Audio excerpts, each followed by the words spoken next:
자, 역사를 가장 역사답게 가르친다고 자부하는 황현필입니다. 1강은 구석기, 신석기 시대, 2강은 청동기, 철기 시대를 공부했습니다만 구석기, 신석기, 청동기, 철기를 물어보는 문제가 거의 한 문제는 꼭 출제가 됩니다. 보기자료, 사진 자료가 주어질 수도 있고 아니면 사료는 아니죠. 읽기 자료가 주어질 수 있겠습니다만 그거 보고 어느 시대인지 파악하시고 선지가 구석기인지 신석기인지 청동기인지 철기인지 그거 파악하시면 그냥 문제는 풀린다는 말씀 드리겠고, 여러분들 우리가 지금 이 앞부분 공부하는 파트를 선사와 국가의 형성이라고 이야기합니다. 선사와 국가의 형성 파트, 선사는 역사 이전의 시대. 그러니까 기본적으로 역사라는 건 기록이 돼야 역사가 남을 거 아닙니까? 그럼 최소한 문자는 청동기 시대에 등장하거든요. 아니, 우리 청동기 시대에는 문자가 등장하지 않지만 전 세계적으로 보았을 때 그렇다는 겁니다. 그러니까 역사 이전에 선사 시대가 구석기, 신석기고 청동기 시대부터 역사 시대로 접어드는데 우리는 그 청동기 시대 일단 국가가 만들어져요. 청동기 시대를 바탕으로 만들어진 나라가 고조선이고, 고조선이 무너지고 나서 철기 문화를 바탕으로 성장한 국가가 부여, 고구려, 옥조, 동해, 마한, 진안, 변한입니다. 그러니까 우리가 1강에서 구석기, 신석기 공부했고 2강에서 청동기, 철기를 공부했고 오늘 이 시간 3강에서 고조선 공부하고 다음 시간 4강에서 부여, 고구려, 옥조, 동해, 마한, 진안, 변한을 공부하는 게 선사와 국가 형성 파트라는 말씀을 드리겠고, 오늘 고조선은 어떻게 건국이 되었냐, 그리고 발전 과정, 그리고 어떻게 멸망하냐, 이거 세 가지 보시면 됩니다. 건국, 여러분 건국 이야기할 때는 고조선의 건국신화, 삼국유사에 실려있는 건국신화 내용을 잡으면 되죠. 제 거 지금 개념서에 보면 고조선 건국신화 사료가 있을 겁니다. 확인하면서 따라오시면 되는데 그냥 그 사료 속의 여러 가지 내용을 통해서 고조선은 청동기 문화를 바탕으로 진짜 건국했구나라는 것만 파악하시면 됩니다. 가장 첫머리에 환인의 서자 환웅이, 환인이 하늘님이야. 그리고 이 환웅이 당군 아빠니까 결과적으로 당군은 하늘님의 자손 아니야. 무슨 사상? 선민사상. 선민사상 청동기 시대 보였던 거 기억나십니까? 선민사상 청동기 시대 계급이 발생하고 군장이 출현하여 군장이 많은 피지배층을 이렇게 호도하면서 나는 하늘로부터 선택받았으니 나를 믿고 따르거라, 이게 선민사상 아닙니까?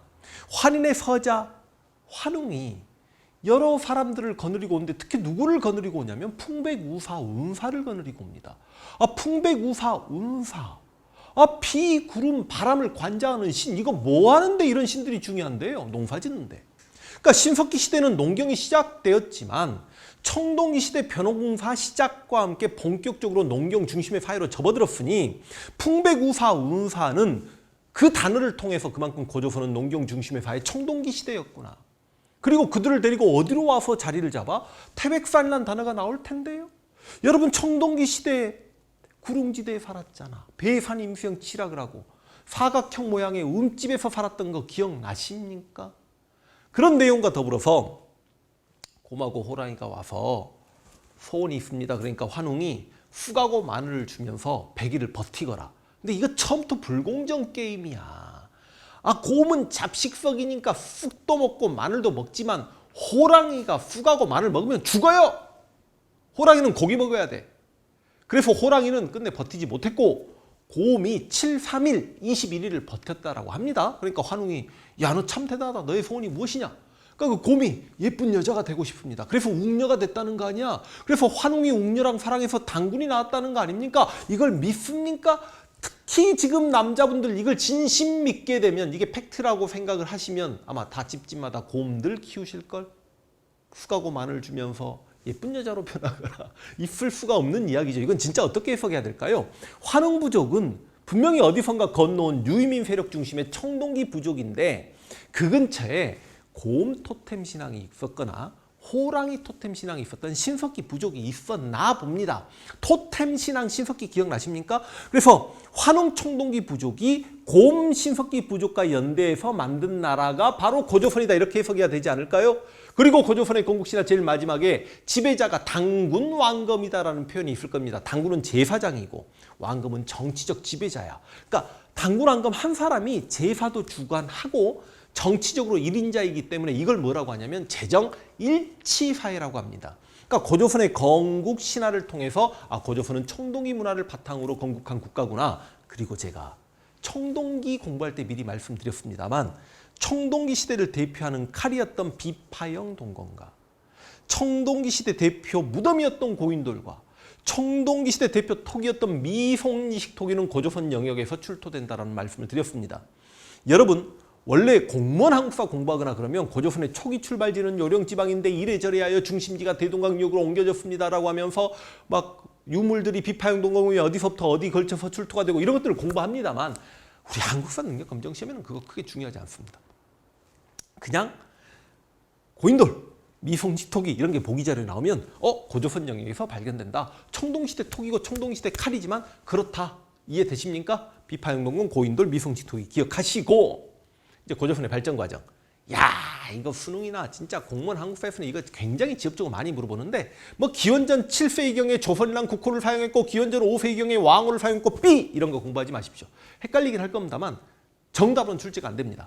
그런데 기원전 3세기 사항은 선지로는 우리 한능검에도 분명히 기출이 됐는데 기원전 3세기경에 중국의 연나라와 대등할 정도로 강성했다. 이 연나라가 중국의 전국시대 7개 나라 있었던 거 기억나십니까? 전국 7웅 그 중에 한 나라예요.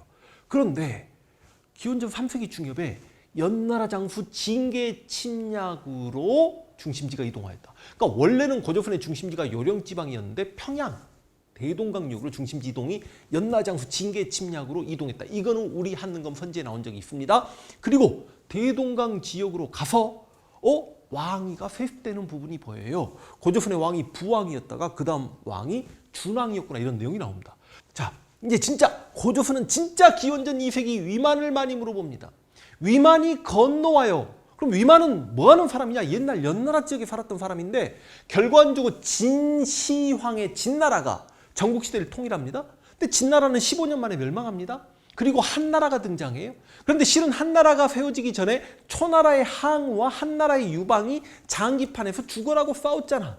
초나라 파란색 장기판, 한나라 빨간색, 초안지 소설도 있지 않습니까? 결과적으로 한나라 유방이 이겼기 때문에 그 중국의 유명한 한나라가 만들어지는 건데 결과적으로 이걸 진에서 한으로 넘어가는 혼란기, 진한 교체기에 옛 연나라 지역에 살고 있었던 위만이 이주하니 고조선의 왕이었던 준왕이 위만에게 서쪽 경계 수비를 맡기면서 그곳에 살거라. 근데 이 위만이 준왕을 몰아내버린 거야. 그래서 우리가 이때부터 무슨 조선이라고 해요? 위만 조선이다라고 이야기합니다. 일단 위만이 중국인이면 우리가 기분 나쁘잖아. 그러니까 위만이 도기적인 근거. 위만이 우리 사람이었다. 건널 때 상투를 틀고 흰 옷을 입었다. 원문 사례는 오랑캐 옷이라고 합니다만 기분 나쁘잖아. 상투 틀고 흰 옷 입었다.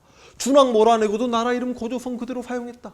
그리고 토착민을 중용했다. 그래서 위만은 동이족이다. 근데 어찌됐든 간에 위만 조선이 만들어지면서 시험에 가장 잘 나오는 포인트 철기 문화가 본격 도입됩니다. 다시 처음 환웅이 고조선을 만들 때는 청동기 문화를 바탕으로 만들었다가 위만이 건너오면서 철기 문화가 본격 도입되었고 그 위만이 진번 임둔을 선제 공격했다는 선지로 나왔지만 정답이긴 좀 어려우니까 버려주시고 위만이 들어오면서 철기 문화가 본격 도입되었는데 위만의 손자가 우고왕이라는 거 꼭 기억하시고요. 이 우고왕이 중국의 한나라와 남방의 진 사이에서 중개무역이라는 걸 해요. 중개무역이 뭐냐면 한나라에서 물건 사다가 남쪽에 비싸게 팔고 남쪽에서 물건 사다가 한나라에게 비싸게 팔고 두 세력이 직접 교역하는 걸 막아. 그러니까 한나라 최고 황제 한무제가 침략합니다. 고조선 나름 잘 버텼습니다. 그런데 우고왕이 피살당하면서 고조선이 멸망합니다. 실은 이 고조선 멸망 과정을 저기 수험한국사 진짜 막 공문한국사에는 굉장히 어려운 내용들을 많이 추가해가지고 선후관계로 많이 물어봅니다. 근데 우리는 그런 문제가 안 나와요. 기원전 2세기 상황. 위만이 들어오면서 철기가 도입되었고 위만의 손자 우고왕 때 한나라와 진 사이에서 중개무역했고 한무제의 침략으로 우고왕 피살당하면서 고조선이 멸망했다. 이게 다 기원전 2세기인 게 기원전 194년에 위만 조선이 시작되었고 기원전 108년에 고조선이 멸망합니다. 그리고 고조선이 멸망하고 나서 한나라가 4개 군을 설치합니다. 이걸 한사군이라고 합니다. 낭랑, 진번, 임둔, 현도 이런 거 암기하시면 변태고요. 그럼 고조선 다 끝난 것 같잖아. 그런데 간혹 가다가 보기 자료에 고조선의 8조법이 나오는 경우가 있습니다. 막말로 그거 보고 고조선의 8조법이다. 선지에서 고조선을 고르면 되죠. 사람을 죽인 자는 즉시 죽인다. 아, 법률이 엄격하네. 맞죠? 노동력이 중시되어 있는 사회니까 그래요. 남에게 상처를 입히면 곡식으로 갚게 합니다. 곡식. 아니 곡식으로 갚으려면 사유재산 제도가 확립돼 있어야 되잖아. 남의 걸 훔치면 노비로 삼아요. 노비, 계급 발생, 그리고 풍속이 각박하지 않았다, 대문을 닫고 살지 않았다, 그런 내용이 나온과 동시에 약간 가부장제적 요소까지, 여성들은 편벽되고 뭐 그런 짓을 하지 않았다, 막 이렇게 내용이 나옵니다. 가부장제적 요소까지 보이는 게 바로 고조선의 8조법인데, 중요한 건 이 고조선의 8조법은 중국의 한서 지리지에서 전해져 내려오는데 8개의 조항이 다 전해져 내려오는 게 아니라 3가지 조항만 전해져 내려오는데, 고조선의 8조법은 피지배층이 아니라 지배층의 생명과 재산을 보호하기 위한 법이다. 제가 지금 고조선 8조법에 대해서 몇 가지 설명해 드렸습니다만, 이런 게 자세히 시험 출제되지 않고 그냥 보기 잘 나올 수도 있고 고조선이다, 나머지 고조선 내용을 고르면 문제가 맞기도 합니다. 그런데 고조선에는 이렇게 8조법이 있었는데 한 사군이 만들어주고 중국 세력의 지배를 받으면서 법률이 60여 개 조항으로 증가하였고 풍속이 각박해졌다는 내용도 나옴을 알고 계시면 되겠습니다. 고조선의 가장 시험에 많이 나오는 포인트, 기원전 2세기 위만이 이주하면서 철기가 본격 도입되었고, 위만의 손자 우고왕이 한나라와 진 사이에서 중개무역했고, 그래서 한무제가 침략했고, 고조선이 멸망하면서 한사군이 만들어지면서 풍속이 각박해졌다. 문제 풀겠습니다. 자, 고조선 문제 풀겠습니다. 다음 자료를 통해 알 수 있는, 그냥 보기 자료 고조선의 8조법을 줬는데 그냥 고조선 사회라고 물어봐 버렸네. 그러니까 고조선의 8조법을 해석해서 옳지 않은 걸 골라라 하는 문제인 것 같아요. 누가 봐도 고조선의 8조법입니다. 사람을 죽인 자는 곧바로 죽인다. 사람 죽이지 말란 이야기죠. 법률의 엄격함을 알 수 있죠. 이런 문장도 맞겠네. 형벌제도가 마련돼 있었다. 그리고 왜 사람을 죽인 자는 죽이지 말라고 했을까요? 그만큼 노동력이 중시되는 사회니까. 그래서 개인의 노동력이 중시됐다. 이런 해석을 해야 됩니다. 제가 실은 고조선의 건국과정 이야기할 때, 아니구나, 마지막에 고조선의 8조법 이야기할 때 설명을 해드렸습니다. 남에게 상처를 입힌 자는 곡식으로 갚게 한다. 곡식이라는 단어를 통해서 사유재산 제도가 확립이 돼 있었다. 도둑질하면 남자는 노, 여자는 비로 삼는다. 이걸 통해서 뭘 알 수 있죠? 아, 계급이 형성돼 있는 사회였구나. 죄를 지은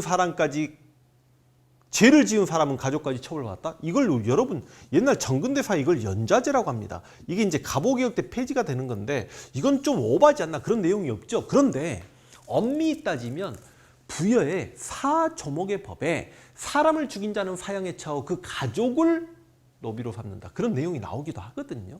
그렇다고 이걸 뭐 부여다 이 선지는 그렇게 알고 풀기는 쉽지 않았습니다. 고조선의 8조법에 그런 내용이 없으니까 정답은 5번이다 라고 생각하시면 되겠습니다. 뭐 이렇게 풀어야죠.